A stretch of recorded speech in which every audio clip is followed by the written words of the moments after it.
there. I'm sorry, I've been enjoying my coffee and some snack. Didn't realize you guys are already here. Well, let's get started then. For this coffee and chat, let's talk about sewing machines. What do you need to look for? What features you would like to have? And what do you need to know?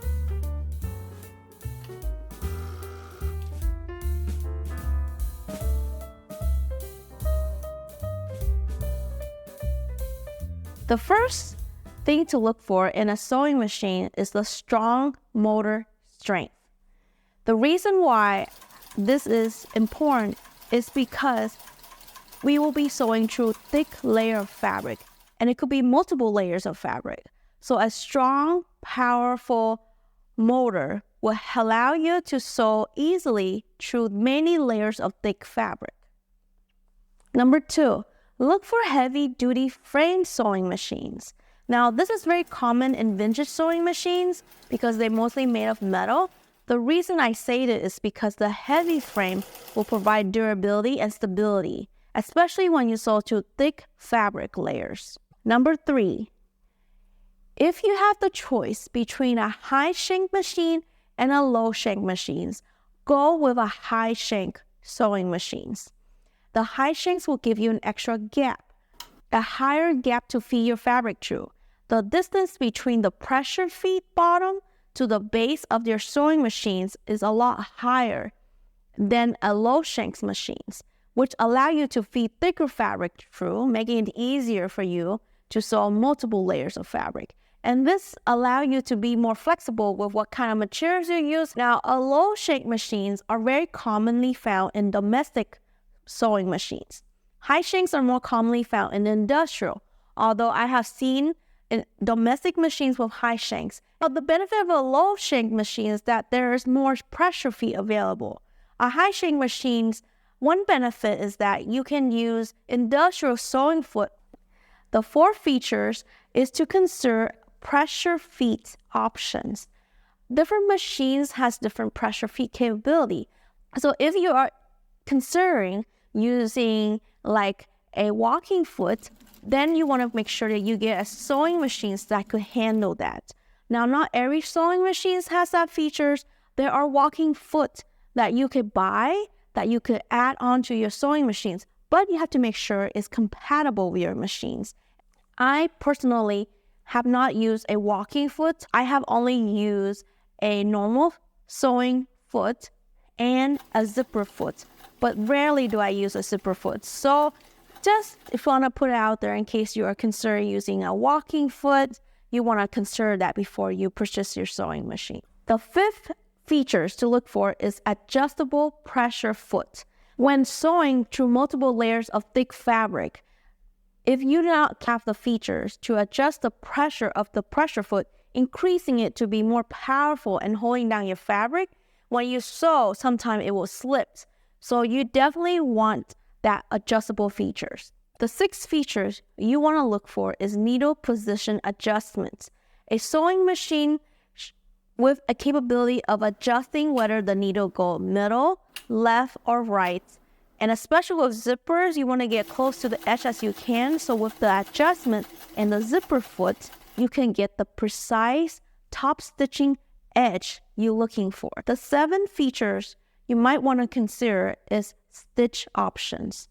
Now, to me, I don't think it's that critical because I totally make bags with just a straight stitch sewing machines. There's a lot of sewing machines that come with a lot of fancy features or fancy sewing stitches, or decorative stitch is another term for it, but you don't really need it. Don't spend extra money just for that decorative stitch. It is not needed. The only time I had used decorative stitch is to decorate my back straps, as you can see here. You could have fun with it, add some decorations, add some colors, but in reality, a straight stitch looks really professional, so you don't really need it. Beside that, there's no other decorative stitch you will use unless you have some decorative ideas that I have not thought of. The 8th feature is adjustable stitch length and width. Now, for stitch length, you want to have that capability to adjust the stitch length because sometimes you have a thicker fabric like a duck canvas that's thicker than the cotton, quilting cotton materials. So when you do a stitch, with adjusting the stitch length will allow you to sew through the cotton canvas better.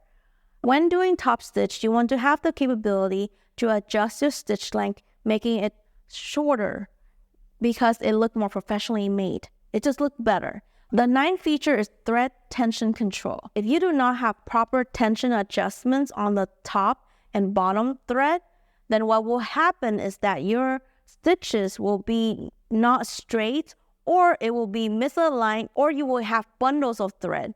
The next couple features I'll be listing out are features that I wish I have known about or are well aware of when I was looking for a sewing machine. These features are nice to have, but it's not a must to have like the 9 feature I mentioned previously. The 10 feature that I found very helpful based on my experience with sewing and using multiple sewing machines is a free arm. A free arm is handy if you're gonna make a lot of bags that have narrow width. Because when you sew on a normal sewing machines, you can't loop it around the edge of the sewing machines. So therefore, when you top stitch, you gotta be creative.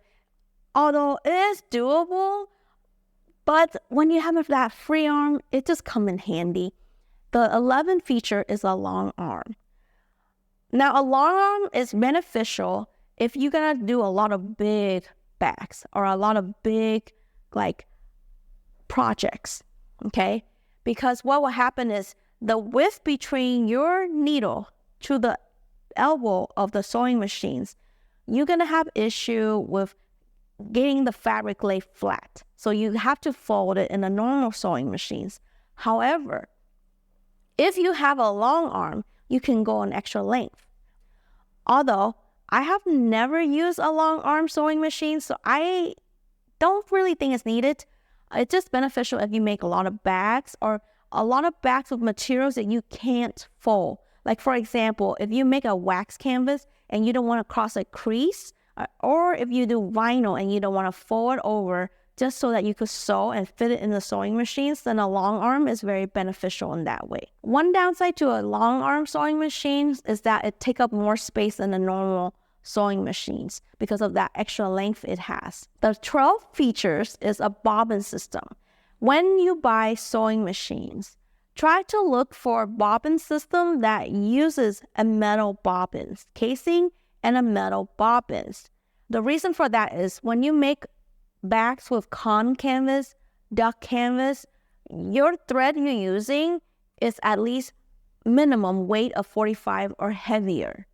So you want to have a bobbin where it could handle that thick thread weight. Look for a bobbin system that uses bobbin class 15 because those are the common size and it's easier for you to find bobbin of class 15s than any other types. In addition to the metal bobbins and bobbin cases, you might want to consider how you want to load your bobbins.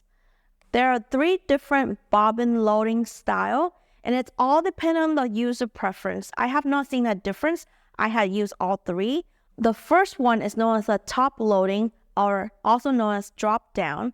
The second one is a front loading, and the third is a side loading. The only one benefit I have seen, it's easier depending what kind of loading system you have. For example, if you have a side loading, it's a lot easier than a front loading. And if you have a top-down loading, one benefit of that is that you can see how much thread you have left in your bobbins.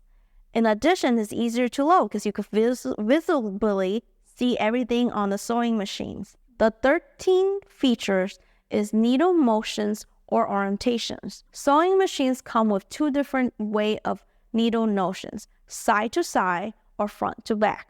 Now, the front to back is amazing for making straight stitches, but it might struggle a little bit or make not as nice of a zigzag stitch versus a side to side will make a better zigzag stitch. For back making, you mostly will use straight stitch. So it doesn't really matter.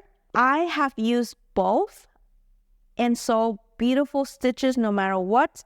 I can hardly see the difference. Maybe there is a difference, but I haven't seen. I hope that this coffee and chat session was very helpful to you. Before we end today, I want to give you some tips on where you could get your sewing machines.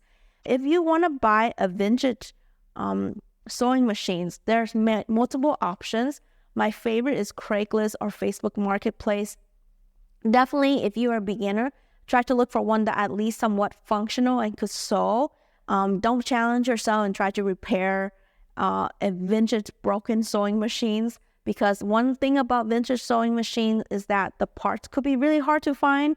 So try to find sewing machines that are used that are at least in a working conditions. If you are considering getting a vintage machines, I also highly recommend that you follow a couple of these Facebook groups I have found very helpful.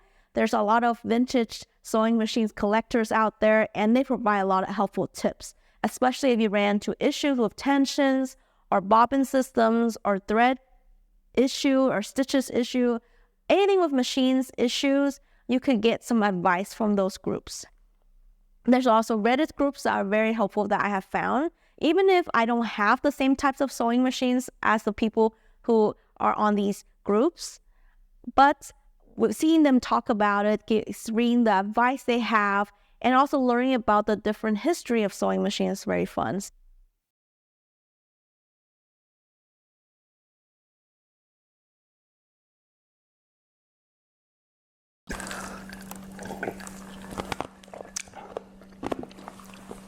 By the way, if you have never tried making your own pomegranate jam, you need to try it. It's the best jam I had made, and my God, is it good with sourdough bread. It's just so good. It's like tart, sweet, and it's like buttery. It's so good. All right, for real this time. Happy sewing. Goodbye.